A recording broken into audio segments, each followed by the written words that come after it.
And for more on this, I want to bring in Moeed Yusuf. He is the Associate Vice President of the Asia Center at the U.S. Institute of Peace. Thank you so much for joining us.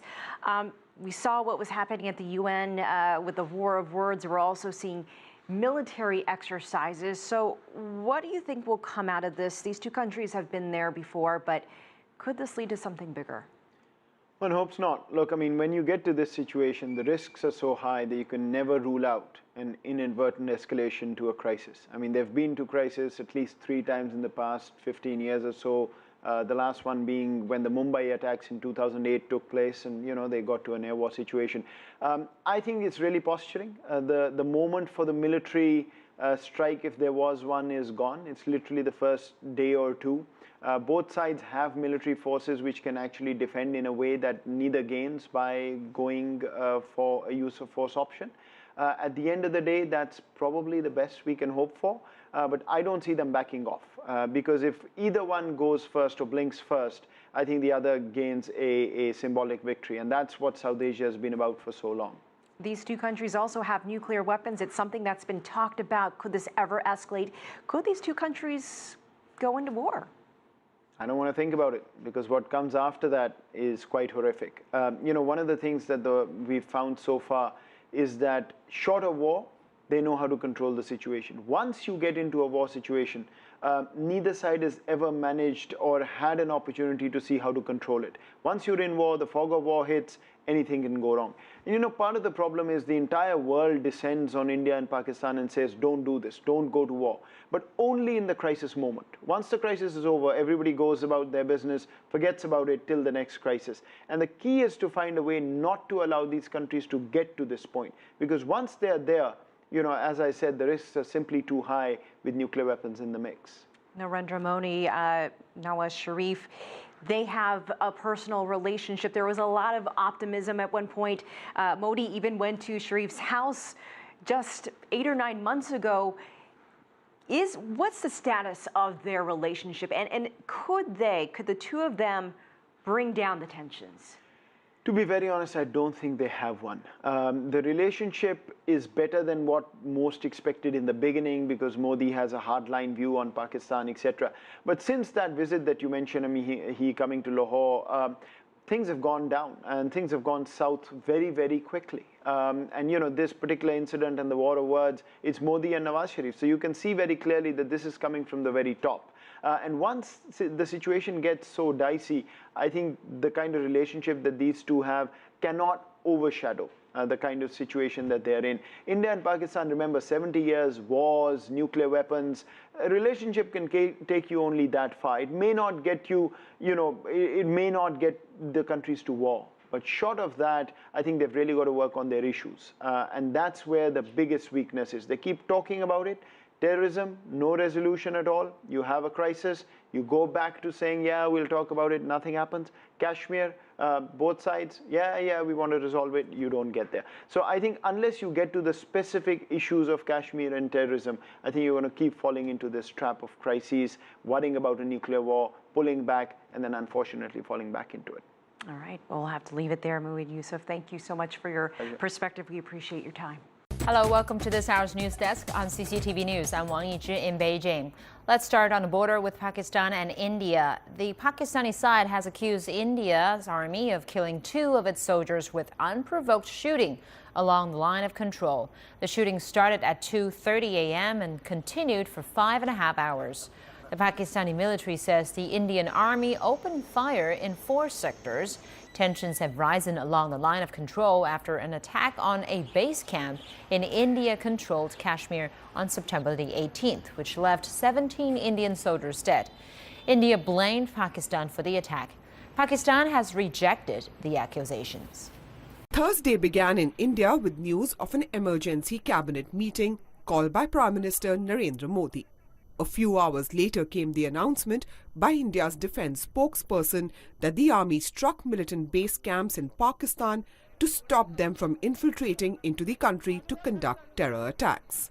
Based on very specific and credible information which we received yesterday, that some terrorist teams had positioned themselves at launch pads along the line of control. with an aim to carry out infiltration and terrorist strikes in Jammu and Kashmir and various other metros in our country. The Indian Army conducted surgical strikes last night at these launch pads.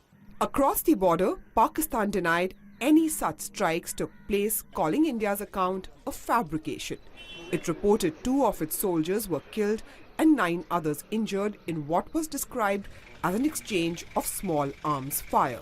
And Pakistan's defense minister put India on warning about such provocations in the future. If they ever violate the line of control again, if there is another violation of the ceasefire, God willing, Pakistani forces will give them a tough response. Tensions between the two nations have risen even higher than usual following an attack on an Indian Army camp in Kashmir earlier this month. 18 Indian soldiers were killed in the assault, which India blames on Pakistan. Pakistan, however, denies any involvement. The strikes follow an Indian campaign to isolate Pakistan diplomatically, coming one day after the government announced it would pull out of a regional summit set for November, a decision that prompted other nations to follow suit. But according to the Indian military, the threat of infiltration was endangering its citizens, forcing it to use military action now. India is asking villagers living in critical zones along its border with Pakistan to evacuate and move to safer areas as a precautionary measure. Shweta Bajaj, CCTV, New Delhi, India. Tensions between India and Pakistan are high after New Delhi carried out what it calls surgical strikes. It happened inside Pakistan-administered Kashmir. The attacks follow weeks of deadly violence, the killing of a Pakistan-based separatist, and the shelling of an army base in India-controlled Kashmir. Neighboring China is calling for calm. CCTV's Nathan King is in our Washington newsroom with the very latest. Nathan.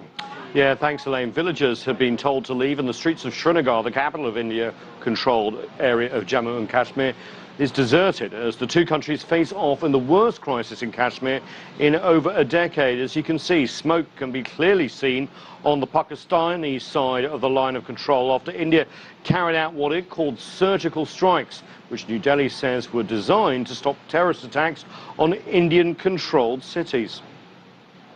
Pakistan should realize its responsibility towards ensuring peace in this region, and hope at least now Pakistan will realize its folly and stop abetting terrorism against India. Pakistan says Indian forces killed 2 Pakistani soldiers and wounded 9 others. Pakistan's Prime Minister Nawaz Sharif condemned the attacks as, quote, unprovoked and naked aggression. Pakistan also says its troops proportionately returned fire and urged India not to cross the line of control, a border which has divided the two nations' armed forces for decades. If they ever violate the line of control again, if there's another violation of the ceasefire or the ceasefire line, God willing, Pakistani forces will give them a tough response.